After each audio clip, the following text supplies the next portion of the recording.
नमस्कार। चलिए आज सुअर पालन को एक बिजनेस अपॉर्चुनिटी की तरह समझते हैं।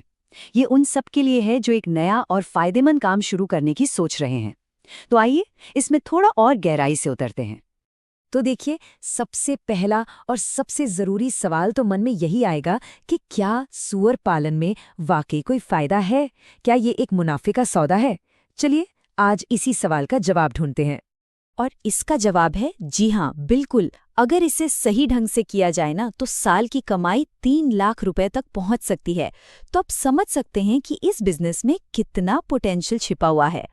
तो ठीक है, कमाई तो है, पर सवाल यह है कि इसकी शुरुआत कैसे की जाए। इसके लिए एक बहुत ही सिंपल 5 कदमों वाला ब्लूप्रिंट है, जो किसी भी नए इंसान को आसानी से रास्ता दिखा सकता है। तो ये है वो 5 कदम। सबसे पहले सही जमीन और शेड का इंतजाम, फिर अच्छी नस्ल का चुनाव, उसके बाद छोटे लेवल से शुरुआत करना, फिर आता है खाने का मैनेजमेंट, और हाँ, सबसे जरूरी बीमारियों से बचाव। समझिए कि ये 5 पिलर्स ही इस पूरे बिजनेस की नींव है। तो स्टेप नंबर 1, जमीन और शेड। इसके लिए करीब 5 से 10 डिसमिल जमीन की जरूरत होगी। और हाँ, ये ध्यान रखना बहुत जरूरी है कि शेड में हर सुअर के लिए कम से कम 8 से 10 स्क्वायर फीट की जगह हो। खुली जगह होना उनके हेल्थ और ग्रोथ दोनों के लिए बहुत अच्छा होता है। अब आते हैं दूसरे और शायद सबसे इम्पोर्टेंट कदम पर, सही नस्लें चुनना। देखिए, कमर्शियल फार्मिंग के लिए 3 नस्लें सबसे अच्छी मानी जाती हैं: large white Yorkshire, landrace और हैम्पशायर। जो लोग नया नया शुरू कर रहे हैं, उनके लिए तो ये बेस्ट ऑप्शंस हैं। आगे पता चलेगा कि ऐसा क्यों है।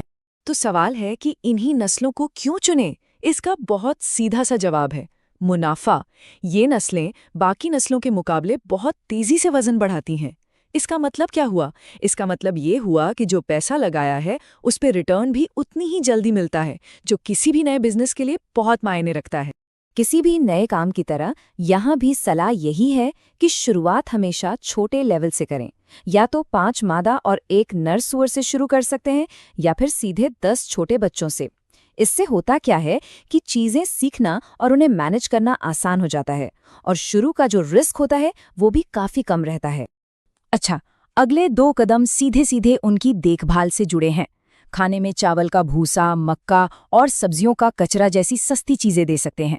इस पर हर सूअर का रोज का खर्च लगभग 80 से 100 रुपए आता है। वहीं उनकी हेल्थ के लिए हर 3-4 महीने में वैक्सीनेशन और लगातार साफ सफाई रखना ये बेहद जरूरी है।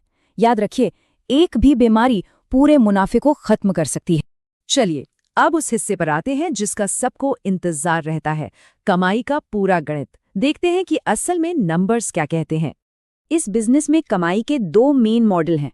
पहले मॉडल में छोटे बच्चे खरीदकर उन्हें 6 से 8 महीने तक पाला जाता है और फिर मीट के लिए बेच दिया जाता है। और दूसरा है ब्रीडिंग मॉडल, जिसमें मादा सूअर पाली जाती हैं और उनके बच्चों को बेचकर कमाई की जाती है। आइए पहले मॉडल को 10 सूअरों के एक एग्जाम्पल से समझते हैं। मान लेते हैं कि किसी ने 10 बच्चों से शुरुआत की। अब यहाँ का हिसाब वाकई दिलचस्प है। देखिए, बच्चों को खरीदने में लगभग 30,000 रुपए का खर्चा आएगा। फिर उनके खाने, दवा और देखभाल पर करीब 80,000 रुपए और लग जाएंगे। तो कुल खर्च कितना हुआ? 1,10,000। और जब ये सूअर तैयार हो जाएंगे तो इनकी कुल बिक्री लगभग 2,20,000 रुपए तक हो सकती है। तो सबसे जरूरी बात, नेट प्रॉफिट कितना हुआ? कुल बिक्री में से कुल खर्च घटाने पर लगभग 8 महीनों में 1,10,000 से 1,30,000 रुपए तक का साफ मुनाफा हाथ में आता है। मतलब पैसा लगभग 2 गुना, जो कि एक जबरदस्त शुरुआत है। अब बात करते हैं दूसरे मॉडल की, ब्रीडिंग। यहाँ हम 5 मादा सूअरों का एग्जाम्पल लेंगे और देखेंगे कि कैसे सिर्फ उनके बच्चों को बेचकर एक स्टेडी इनकम का जरिया बनाया जा सकता है। इसका गणित तो और भी सीधा और अट्रैक्टिव है। एक मादा सूअर साल में करीब 16 से 20 बच्चे देती है। इसका मतलब 5 मादा सूअरों से साल में 80 से 100 बच्चे मिलेंगे। अब सोचिए, अगर एक बच्चा भी 3,000 रुपए में बिकता है तो कुल कमाई कहाँ पहुंचेगी? तो साल की कमाई 2.5 से 3 लाख रुपए या उससे भी ज्यादा हो सकती है। ये मॉडल पहले वाले से इस तरह अलग है कि ये लंबे समय में एक ज्यादा स्टेबल और लगातार आमदनी का जरिया बन सकता है। और ये तो बस छोटे लेवल की बात हो रही है। अगर इसी बिजनेस को और बड़े पैमाने पे किया जाए तो सोचिए कमाई कहाँ तक जा सकती है। सालाना 10 से 15 लाख रुपए कमाना भी बिल्कुल मुमकिन है। इस बिजनेस में एक और अच्छी बात यह है कि जो लोग इसे शुरू करना चाहते हैं वे अकेले नहीं हैं। सरकार की तरफ से भी काफी मदद और गाइडेंस मिलती है। पशुपालन विभाग इस बिजनेस के लिए 50 से 75% तक की सब्सिडी देता है। इतना ही नहीं, ट्रेनिंग की सुविधा भी है और लोन लेने में भी मदद की जाती है, जिससे शुरू की लागत का बोझ काफी हल्का हो जाता है।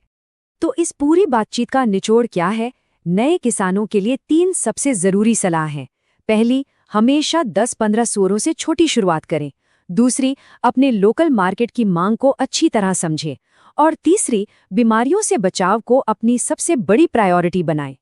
तो अब तक हमने लागत, कमाई और सरकारी मदद का पूरा खाका देख लिया है। अब आखिरी और सबसे जरूरी सवाल पर आते हैं।